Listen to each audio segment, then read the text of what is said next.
Dans cette vidéo, vous allez découvrir comment était la vie de 6ix9ine avant qu'il ne devienne connu. Vous allez être très surpris d'apprendre ce qui lui est arrivé dès son plus jeune âge, avant même qu'il ne commence à faire partie d'un gang.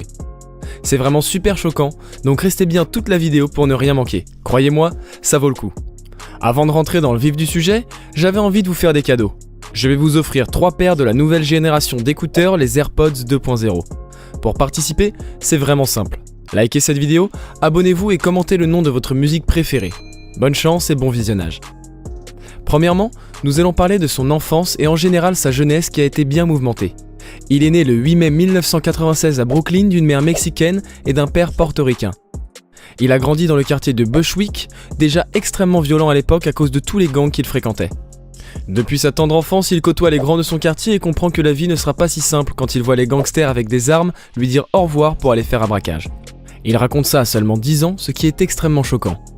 Alors qu'il est âgé de 13 ans, son père se fait assassiner par un gang et justement à cause d'une embrouille de gang à 2 pas de sa maison.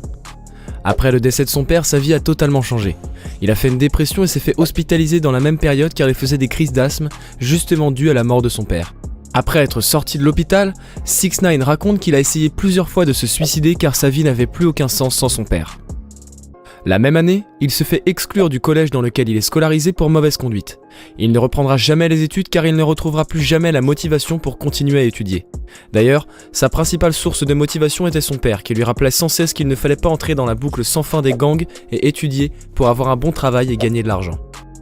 À la suite de cela, il décide de chercher du travail pour venir en aide financièrement à sa mère et trouve un emploi. Il devient serveur dans un restaurant mais se fait renvoyer après quelques semaines, car il renversait trop souvent les plateaux.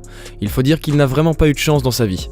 Mais restez bien jusqu'à la fin de la vidéo car la suite est très intéressante, car on comprend comment il a été amené dans le rap et dans les gangs. Hernandez se lance par la suite dans la vente de marijuana avec son frère, puis dans la vente d'héroïne tout en travaillant dans une épicerie. Il est condamné et fait de la prison, ayant agressé le gérant de l'épicerie dans laquelle il travaillait après que celui-ci ait découvert ses trafics de drogue. Il a commencé ensuite à s'associer au Night Train Gangster, un sous-groupe de la prison de gang de la rue Blues. Hernandez a commencé sa carrière en tant que rappeur en 2014, en publiant des chansons telles que 6ix9ine et Scum Life. D'autres chansons anciennes ont été supprimées par YouTube. Voici un extrait de la vie de 6ix9ine avant qu'il devienne connu.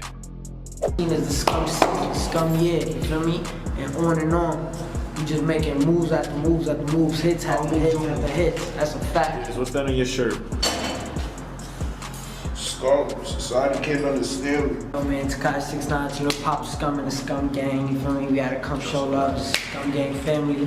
You know what's the next move? Movies is the next shit. Y'all niggas need to start getting on a movie like Son, that. I just told you in your head. Yeah, I know, but Yeah. documentary type shit, but like on some like The next shit is the First scum. 48 shit. Bruh. The next shit is the scum. Fight real, bring it along. I got that dope flow that make you wanna bring in the dog. So when I make it out the yard, you know I'm bringing my dog. Straight at the block today, came to bring up my dog. Put the kite catch flights out.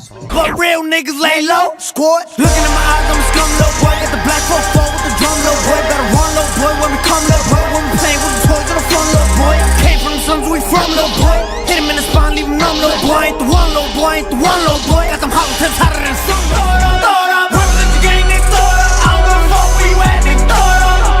Represent the squad, nigga, thought up. I don't give a fuck where you at, nigga, thought up. Represent the squad, nigga, thought up. I don't give a fuck where you at, nigga, thought up.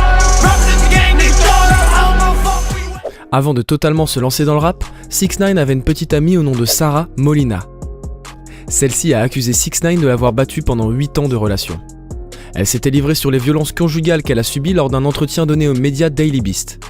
La jeune femme est revenue sur les différentes scènes de violence dont elle a fait face. À savoir que Sarah Molina est la mère de la fille de Tekashi.